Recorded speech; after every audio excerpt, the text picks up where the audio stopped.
La filosofía cínica.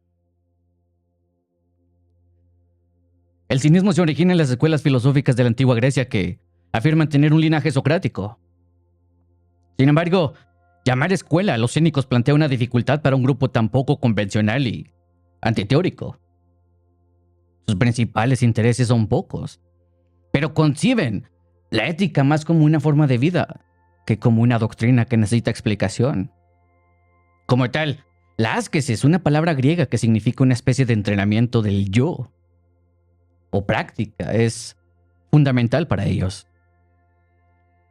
Los cínicos, así como los estoicos que los siguieron, caracterizan el modo de vida cínico como un atajo a la virtud, aunque a menudo sugieren que han descubierto el camino más rápido y quizás más seguro hacia la vida virtuosa.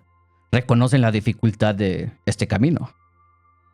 Lo colorido del estilo de vida cínico presenta ciertos problemas. El triunfo del cínico como personaje filosófico y literario complica las discusiones sobre los individuos históricos. Complicación que se agrava aún más por la falta de fuentes. La evidencia sobre los cínicos se limita a apotegmas, aforismos y rumores antiguos. Ninguno de los muchos textos cínicos han sobrevivido.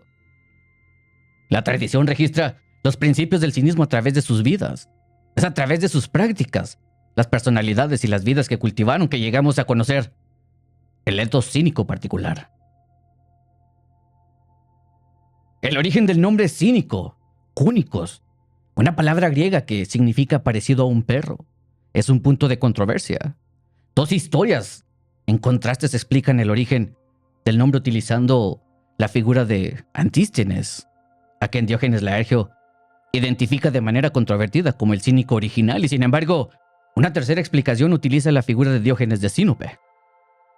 En primer lugar, se dice que Antístenes enseñó en Sinosarges, que es una palabra griega que podría significar perro blanco, perro rápido o incluso carne de perro. El Sinosarges es un gimnasio y templo para los notoi atenienses. Notoi es un término que se designa a alguien que no tiene ciudadanía ateniense por haber nacido de un esclavo, un extranjero o una dama de la noche. También se puede ser notoi si los padres eran ciudadanos, pero no estaban legalmente casados. Según la primera explicación, el término cínico deriva del lugar en el que el fundador del movimiento oraba. Hacía ejercicio y, lo más importante, daba conferencias o clases. Tal derivación es sospechosa en la medida en que escritores posteriores podrían haber creado la historia a través de una analogía con la forma en la que el término estoico proviene de estoapoikol, en la que Zenón de Sitio enseñó, aunque nada vincula indiscutiblemente a Antístenes o a cualquier otro cínico con Sinosarges. Antístenes era un notos y el templo se utilizaba para adorar a Hércules, el máximo héroe cínico. Una segunda posible derivación proviene del supuesto apodo de Antístenes, haplokuon, palabra que probablemente significa perro, puro y simple, y presumiblemente se refiere a su forma de vida. Aunque Antístenes era conocido por cierta rudeza o crudeza que podrían haber dado lugar a ese nombre, y autores posteriores, entre ellos Celiano, Epicteto y Estobeo, lo identifican como un kuon, o perro. Sus contemporáneos como Platón y Jenofonte no lo hacen así. Al no etiquetarlo como tal, esta falta da cierta credibilidad a la idea de que el término cúnico se aplicó a Antístenes póstumamente y solo después de que Diógenes de Sinope, un perro filósofo más ilustre, entrara en escena. Si Antístenes no fue el primer cínico por nombre, entonces el origen de la denominación recae en Diógenes de Sinope, un individuo muy conocido por su comportamiento canino. Como tal, el término pudo haber comenzado como un insulto que se refería al estilo de vida del mismo Diógenes, especialmente a su propensión a realizar todas las actividades en público, la desvergüenza que permitía a Diógenes utilizar cualquier espacio para cualquier propósito. Esto fue fundamental en la invención del perro Diógenes. Sin embargo, la fuente precisa del término cínico es menos importante que la apropiación incondicional del mismo. Los primeros cínicos, empezando claramente por Diógenes de Sinope, abrazaron su título. Ladraban a quienes les desagradaban. Despreciaban la etiqueta ateniense y vivían de la naturaleza. En otras palabras, lo que pudo haberse originado como una etiqueta despectiva se convirtió en la designación de una vocación filosófica. Finalmente, debido a que el cinismo denota una forma de vida, es inexacto equiparar el cinismo con las otras escuelas de su época. Los cínicos no tenían un espacio fijo donde reunirse y disertar, como el jardín, el liceo o la academia. Para Diógenes y Crates, las calles de Atenas proporcionaban el escenario tanto para su enseñanza como para su formación. Además, los cínicos descuidan y muy a menudo ridiculizan la filosofía especulativa. Son especialmente duros críticos del pensamiento dogmático, de las teorías que consideran inútiles y de las esencias metafísicas. Las principales figuras del cinismo forman los puntos fundamentales dentro de un linaje que se remonta desde Antístenes, compañero de Sócrates y principal interlocutor en los diálogos socráticos de Jenofonte, pasando por su alumno Diógenes de Sinope, hasta el alumno de Diógenes, Crates. Crates y de Crates a Hiparquia de Maronea, la primera filósofa cínica conocida, y a Zenón de Sitio, el fundador del estoicismo. Algunos otros entre los cínicos más notables incluyen a Metrocles, de Maronea, hermano de Hiparquia y alumno de Crates, Menipo, de Monax de Sitio, Bion de Borístenes y tales. Entre los pensadores influenciados por el pensador cínico se encuentra Zenón de Sitio, Cleates de Asos, Aristo de Chios, Musonius Rufus, Epicteto, Dion Crisóstomo y el emperador Julián. Las escuelas socráticas tienden a remontar su linaje directamente a Sócrates y los cínicos no son una excepción. Como tal, la autenticidad histórica de esta herencia es sospechosa. Sin embargo, sigue con precisión un tipo de transformación intelectual que comienza con Antístenes y continúa hasta Diógenes, Crates y Zenón. Los cínicos parecen haber sobrevivido hasta el siglo III después de Cristo. Dos de los discursos de Julián menosprecia a los cínicos de su época por caer del asentismo y la dureza de los cínicos reales como escuela de pensamiento. El cinismo termina en el siglo VI, pero su legado continúa tanto en la filosofía como en la literatura.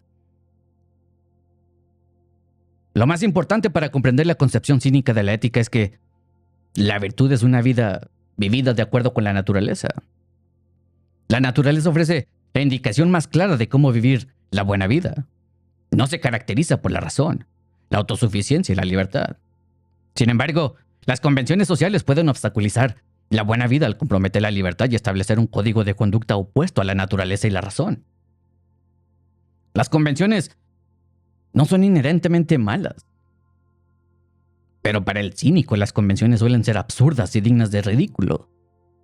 Los cínicos se burlan de la atención que prestan a las Olimpiadas o a los grandes ladrones que controlan los templos y se les ve llevándose los pequeños ladrones que se les roban, tanto a los políticos como a los filósofos que asisten a sus cortes, a sus modas y a sus oraciones por cosas como la fama y la fortuna.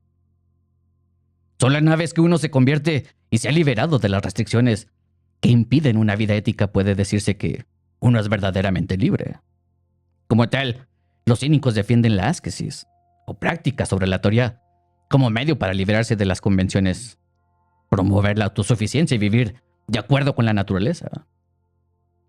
Esta ascesis lleva al cínico a vivir en la pobreza, abrazar las dificultades y el trabajo duro, y le permite hablar libremente sobre la forma tonta y a menudo viciosa en que viven sus contemporáneos. Los cínicos socavan constantemente los principios más sagrados de la cultura ateniense, pero lo hacen con el fin de reemplazarlos por aquellos que están de acuerdo con la razón, la naturaleza y la virtud. Aunque el imperativo de vivir la vida de acuerdo con la naturaleza está correctamente asociado con el estoicismo, los estoicos están siguiendo un ejemplo cínico. Diógenes de Sinope rechaza fervientemente el nomos o convención, mostrando la naturaleza arbitraria y frecuentemente divertida de las costumbres sociales, religiosas y políticas atenienses y pisoteando la autoridad de los líderes religiosos y políticos. Para ello es fundamental redefinir lo que es digno de vergüenza. El cuerpo de Diógenes está desordenado, fuente de gran vergüenza entre los atenienses y fuerte del principio de desvergüenza entre los cínicos. Diógenes usa su cuerpo para cambiar la asociación convencional entre el decoro y el bien. Rompe las normas sociales al hacer públicamente actividades que un ateniense normalmente haría en privado. Por ejemplo, come, bebe y suelta sus necesidades biológicas en el mercado y ridiculiza la vergüenza que se siente cuando el cuerpo es rebelde o torpe. Esto no significa que no haya nada de lo que una persona debe avergonzarse. Por ejemplo, Diógenes Laercio escribe la siguiente anécdota. Al observar a un tonto afinando un arpa, Diógenes pregunta: ¿no te avergüenza dar a esa madera sonidos concordantes mientras no logras armonizar tu alma con tu vida? A uno que protestó: no soy apto para estudiar filosofía, Diógenes dijo: ¿por qué entonces vivir, si no te importa vivir bien? Como sugiere la reevaluación de la vergüenza por parte de Diógenes, los cínicos no son relativistas. La naturaleza reemplaza la convención como estándar para el juicio. Los cínicos creen que es a través de la naturaleza que uno puede vivir bien y no a través de medios convencionales como las convenciones sociales o la religión. Se lee que Diógenes de Sinope reprendía a los hombres en general con respecto a sus oraciones, declarando que pedían cosas que les parecían buenas, no las que eran verdaderamente buenas. Esto capta el quid de la noción cínica de vivir de acuerdo con la naturaleza y en contra de las convenciones. Orar por riqueza, fama o cualquier otra convención que lleve uno a creer que son buenos es una idea equivocada. La vida, tal como la da la naturaleza, está llena de sugerencias sobre cómo vivirla mejor. Pero el hombre se extravía avergonzado de cosas insignificantes y persigue objetos que no tienen importancia. En consecuencia, su libertad se ve obstaculizada por las convenciones. Los cínicos claramente privilegian la libertad, pero no simplemente es un sentido personal como una especie de libertad negativa. En cambio, la libertad se define en tres formas relacionadas: eleuteria, libertad; autarquía, autosuficiencia; y parresia, libertad de expresión o franqueza. Su concepción de la libertad tiene algunos aspectos compartidos con otras escuelas antiguas. La noción de autonomía que se deriva del imperativo de que la razón gobierne sobre las posesiones se encuentra en la ética de múltiples pensadores clásicos y helenísticos. Sin embargo, la parresia es evidente un sentido de libertad específicamente cínico. Un elemento de parresia que puede pasarse por alto cuando se define como expresión libre o franca es el riesgo de que acompaña a hablar con tanta libertad y franqueza. Ejemplos legendarios de la audaz libertad de expresión del cínico se encuentran en los intercambios de Diógenes de Sinope con el mismo Alejandro Magno. Un ejemplo de eso es cuando estaba tomando el sol en el Cranium. Alejandro vino y se paró frente a él y le dijo: pídeme el favor que quieras. A lo que el cínico respondió: hazte a un lado porque me estás tapando el sol. En otro momento, Alejandro pronuncia su rango a Diógenes diciendo: soy Alejandro, el gran rey. A lo que Diógenes responde con su propio rango: soy Diógenes el cínico, es decir, Diógenes el perro. Estos ejemplos demuestran la confluencia única de humor, decir la verdad sin miedo y subversión política que distingue la forma de vida cínica. Algunas excepciones notables: los filósofos de la antigüedad pueden encontrarse en algún momento u otro en compañía de gobernantes como Platón, Esquímenes y Arístipo asistieron a la corte de Dionisio, mientras que Jenofonte estaba íntimamente asociado con Ciro. Aristóteles con la familia gobernante de Macedonia, etc. Los cínicos se propusieron evitar ese contacto. Los cínicos luchaban por la autosuficiencia y la fuerza, ninguna de las cuales es capaz de mantener una vez que uno entra en el juego político convencional.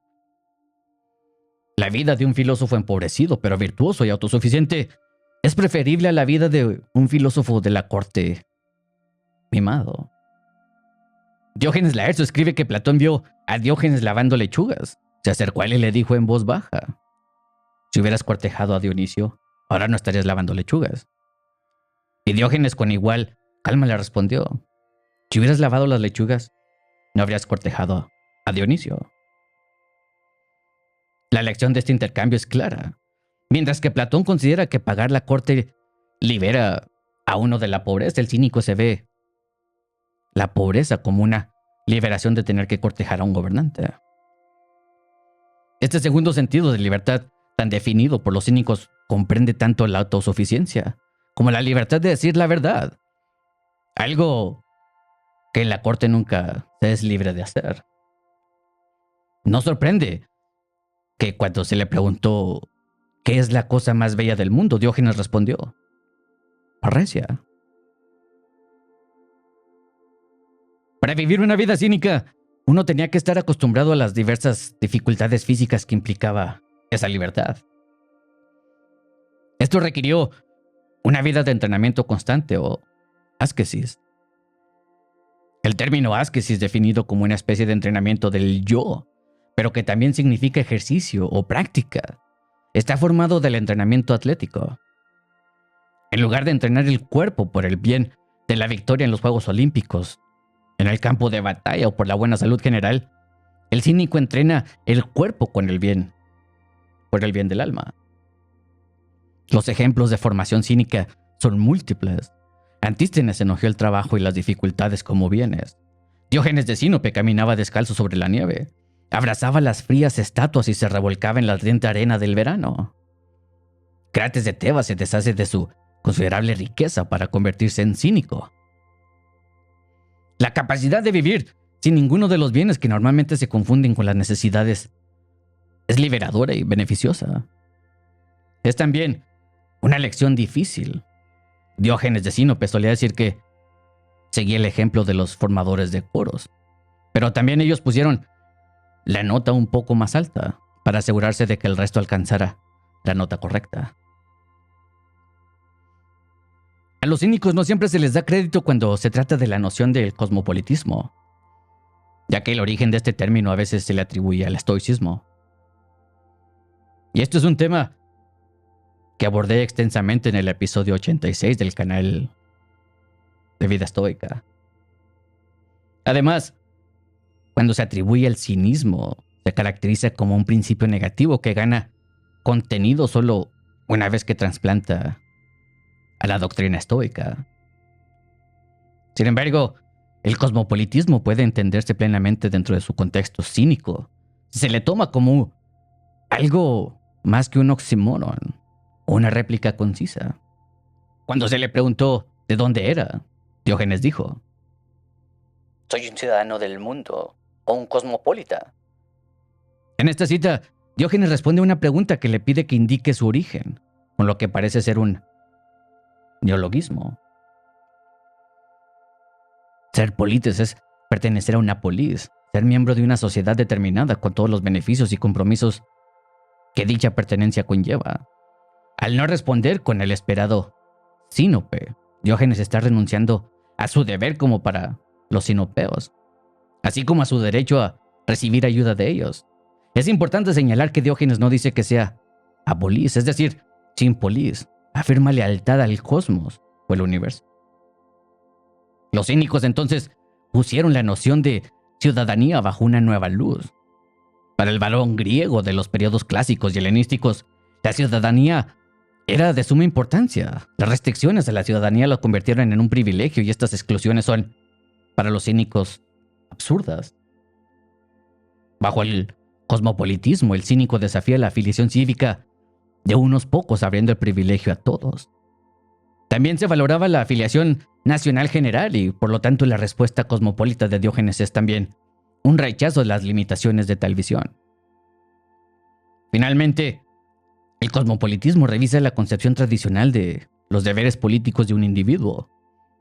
Como tal, el cínico es libre de vivir según la naturaleza y no según las leyes y convenciones de la polis. La polis convencional no solo es rechazada, sino reemplazada. Esto tiene importantes conexiones éticas de la noción de vivir de acuerdo con la naturaleza y también puede verse como un precursor importante de la comprensión estoica de la physis o naturaleza, o como identifica el cosmos o universo. La primera y más directa influencia cínica se produce en la fundación del estoicismo. Una historia cuenta que Zenón de Sitio leyó una copia de la Memorabilia de Genofonte en una librería en Atenas. Quedó tan cautivado por la figura de Sócrates que le preguntó al dueño de la librería dónde podría encontrar un hombre así. Justo en ese momento pasó Crates de Tebas y el dueño de la librería le señaló como que era el que debía seguir. Aunque esto, como muchas de las historias de Diógenes Laercio, puede parecer demasiado propicio para ser históricamente exacto, preserva la forma en que el principio primario del estoicismo emerge del cinismo. La primacía de la ética, la suficiencia de la virtud para la felicidad, el cultivo de la indiferencia hacia los asuntos externos, la definición de la virtud como vivir de acuerdo con la naturaleza y la importancia otorgada a la ascesis. Todo esto marca el terreno compartido entre los cínicos y los estoicos. De hecho, cuando varios pensadores estoicos enumeran el puñado de sabios estoicos, los cínicos, y especialmente Diógenes de Sinope, suelen estar entre ellos. Epicteto, en particular, defiende la postura cínica, pero advierte contra tomar a la ligera algo tan difícil. Dentro de la filosofía política, los cínicos pueden ser vistos como los creadores del anarquismo. Dado que los humanos son racionales y capaces y dejarse guiar por la naturaleza, se deduce que tienen poca necesidad de códigos legales o afiliaciones políticas. De hecho, las asociaciones políticas a veces requieren que uno sea cruel por el bien de la polis. El cosmopolitismo de Diógenes representa una primera sugerencia de que la afiliación humana debería ser a la humanidad y no a un solo estado. El impacto del cinismo también se siente en el pensamiento cristiano medieval y renacentista, aunque no sin mucha ambivalencia. Los autores cristianos, por ejemplo, elogian a los cínicos por su autodisciplina, independencia y estilo de vida mendicante, pero reprenden los aspectos obscenos de la desvergüenza cínica. Finalmente, la marca del cínico se encuentra en todos los textos de literatura y filosofía. La sátira menipea tiene una clara deuda, y Diógenes de Sinope en particular aparece como personaje en contextos literarios y filosóficos. Dante, por ejemplo, sitúa a Diógenes junto con otros filósofos virtuosos, pero paganos en el primer nivel del infierno, y Nietzsche siente especial cariño tanto por Diógenes como por la actitud cínica. Un ejemplo sorprendente ocurre cuando Nietzsche alude a la anécdota en que Diógenes busca a un ser humano con una lámpara encendida a la luz del día. En su propia interpretación, Nietzsche cuenta la historia del loco que entró al mercado con una lámpara encendida en una mañana luminosa buscando a Dios. Este es el mismo loco quien declara que Dios ha muerto.